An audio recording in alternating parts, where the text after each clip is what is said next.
you guys to understand. Why would I say no thank you? Tax. Well, Gordon Gekko model, greed is good. Who pays the tax? The giver, not the receiver. So who cares about that? There is no tax liability on that. However, what is wrong with her giving me the property? Yeah, no step up. When you gift somebody a piece of property, and this you guys need to understand, you gift them your basis. I don't want a $300,000 basis on a $2 million piece of property. So what we will do is we will visit the real estate attorney and revise the trust documents and name me as the sole beneficiary. That works. And when that gets kind of, how am I going to make that actually happen when we visit the real estate attorney? Here's my plan, because I told you I was plotting. I will bring Jimmy Jr., because I've learned that grandchildren get everything and children get nothing. But when I start bringing the kid, and I say, look, come on, for the future, right? He's got to go to St. Ignatius as well. And we all know when I graduated in the 80s, that tuition was about $4,700 a year. Yeah. Now it's about $21,000 a year. Yeah, more than Cal, and that's right. It's ridiculous. It doesn't matter. Yeah. A lot, even now, still more than Cal, and that's like 14 grand a year, which is ridiculous because when I went there, it was like 2 grand a year. But whatever. It just keeps going up in the UC system. So you bring that along. We revise the trust documents, name me as the sole beneficiary, so that I get the step up in basis upon death. And when you guys hear people gifting properties, what's the answer you give them? No. We don't give tax or legal advice. That's how we get into trouble. What you guys say is, this spiky-haired dude came over the other day, gave us a phenomenal presentation. Now I'm really getting a big head. But he also provided us with a handout on gift tax. Why don't you review this with your tax advisor to see how it will affect you? Because you may be responsible for gift tax. They may inherit your basis. You can't tell them that they will, but it's your fiduciary responsibility to look out for your client's best interest. Provide them with the information, let them make an educated decision. So for gift tax, in 2011, 2012, everything above the $13,000 per year is taxed at the 35th percentile. The giver pays the tax, receiver pays nothing. If you put that towards your lifetime exclusion, it is $5 million. That has been increased. If you give somebody something, they inherit your basis. Who here is self-employed? No, you are not all self-employed. Mr. Gabel and James, we are not self-employed. But everybody else, here's the good news. Self-employment tax has been reduced from 12.4 to 10.4%. Social Security tax has been reduced from 6.2 to 4.2% on the first $106,000 that you make. Obviously, that does not include me anymore because that money just does not come through. And probably for most realtors as well, but we're in Montclair, so who knows, right? Now, what remained the same was the federal tax on a long-term capital investment. How does that affect real estate? What's a long-term capital investment for real estate, you guys?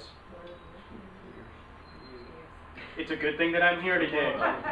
This is where it goes from short-term to long-term. 1 year and 1 day of ownership. You sell it with a gain. If it's less than 1 year and 1 day, it's your tax bracket. If it's more than 1 year and 1 day, and you don't do a 1031 exchange, it's 15% to the feds, 9.55 to the state, depreciation recapture 25% to the feds, and another 9.55 to the state. That remained the same. Whoever owns stocks, who owns stocks here?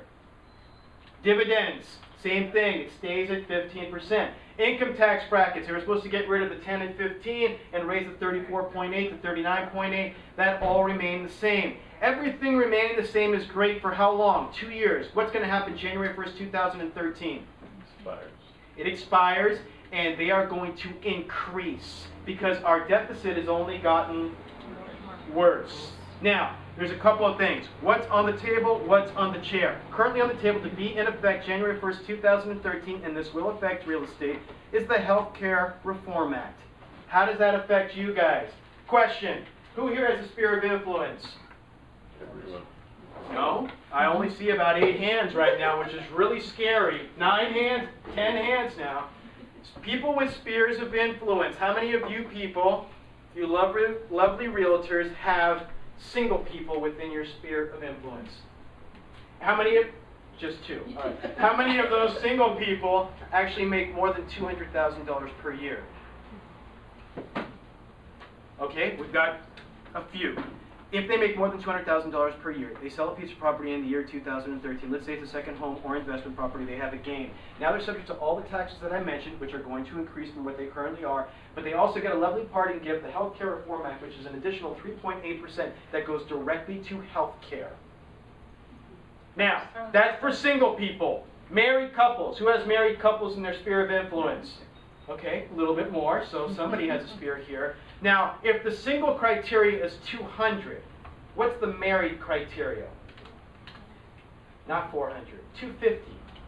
Now, how many people within your sphere of influence make 250 or more combined? They are subject to the Health Care Reform Act as well. Question for you guys, what's Bill Clinton famous for? 1997. Saxophone was in 1990, I believe, or 1992.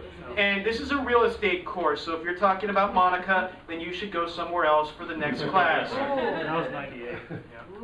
Bill? And that was 98, so somebody really cares. Now, let's go back to 1997. We had the 1034 exchange. The 1034 exchange was as follows. If I bought a primary residence 2 years prior to selling or 2 years after of equal or greater value, no taxes. That was in effect in 97. We got rid of that. We put in section code 121. Bill Clinton did that. That is where I lived in the property 2 out of the last 5 years, as long as my gain is more than or less than $500,000 if I'm married, tax-free.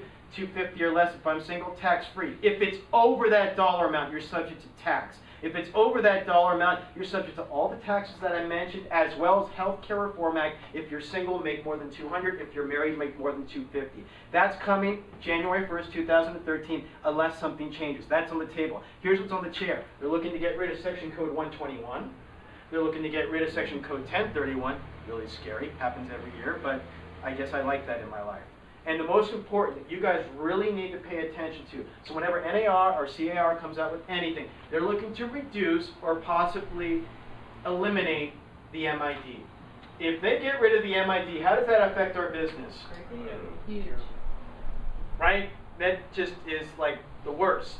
Here's something interesting. I gave this presentation in San Francisco about 8 months ago, and the broker piggybacks.